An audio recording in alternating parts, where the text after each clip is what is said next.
Hi, I'm Steph Saliba. Welcome to the Good News Project. On this week's show, a transgender actor sparks a discussion following her appearance on a talk show. An animal rescue group saves a puppy from medical research in Iran. And the Elvis Express departs Sydney. All aboard!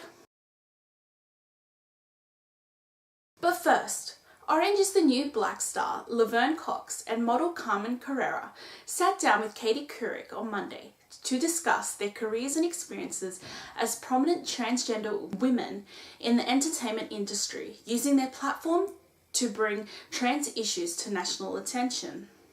It seemed, however, Couric was mostly interested in talking about their personal transition statuses and their genitalia in order to educate viewers who may not be familiar with transgenders.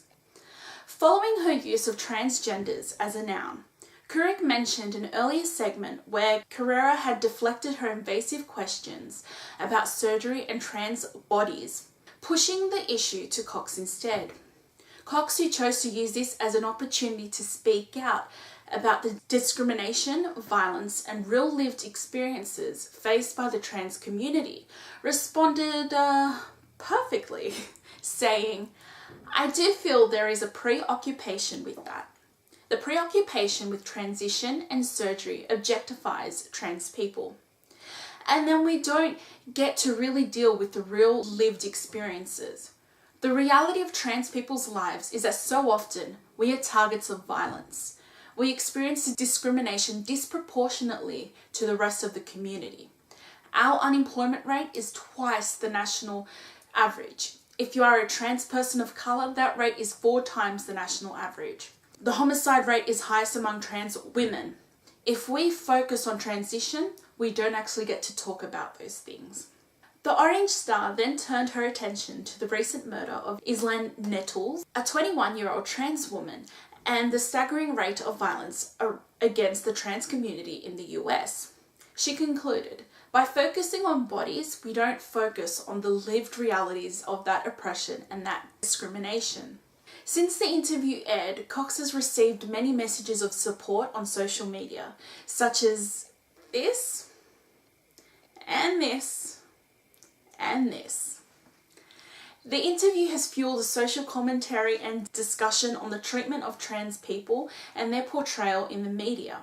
Cox took to Tumblr today to express her gratitude for being able to elevate the conversation, writing, "I am so deeply moved by the dialogues that are happening around my appearance with Carmen Carrera on the Katie show on Monday.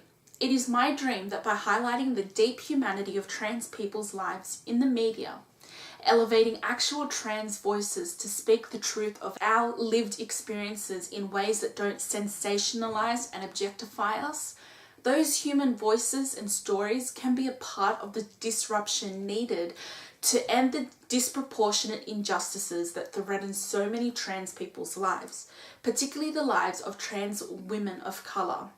It is a state of emergency for far too many trans people across this country. The stories of women like Islan Nettles and CC McDonald are far too commonplace in our community. I look forward to engaging in more dialogues about the complicated intersectional issues around these injustices and ways to make them a thing of the past.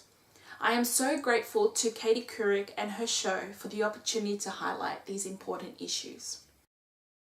King 5 News reported Wednesday that a Washington animal rescue shelter, Paws, along with Iran's Wafa shelter, rescued a puppy from the hands of medical researchers.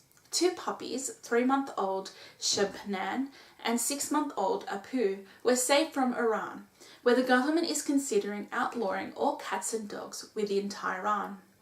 While the law hasn't passed, Iranian police officers are taking it in their authority to harass animal owners, leaving local shelters like Wafa Shelter, who purchased Apu from medical researchers, desperate to find the animal's homes abroad.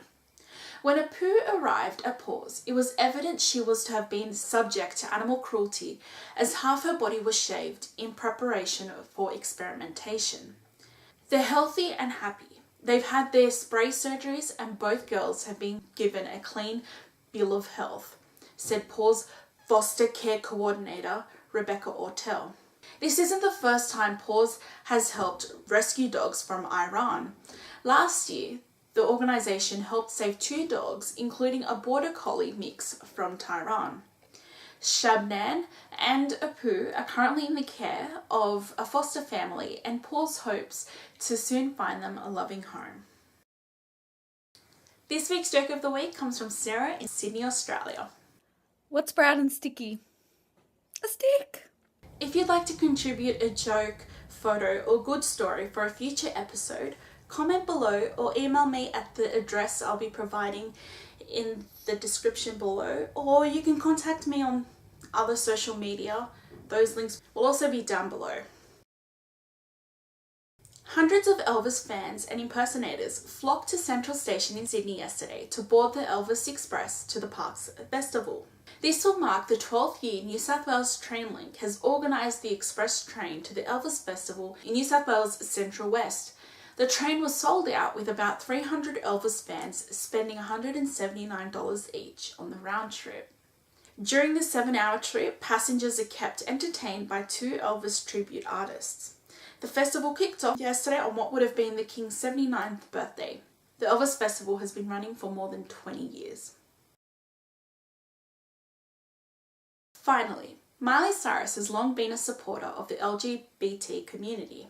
So it came as no surprise when the singer took to Twitter earlier this week to once again tweet her support. Wearing a Mark by Marc Jacobs shirt with the text, "I pay my taxes, I want my rights." The photo has, of course, according to individual beliefs, attracted mixed comments.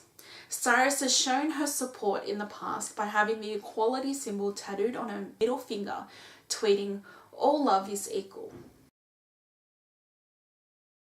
Well, that's all for this week. Join me again next week for some more good news. You won't want to miss it. I'm Steph Saliba, and I hope I've helped restore your faith in humanity. Goodbye. The King is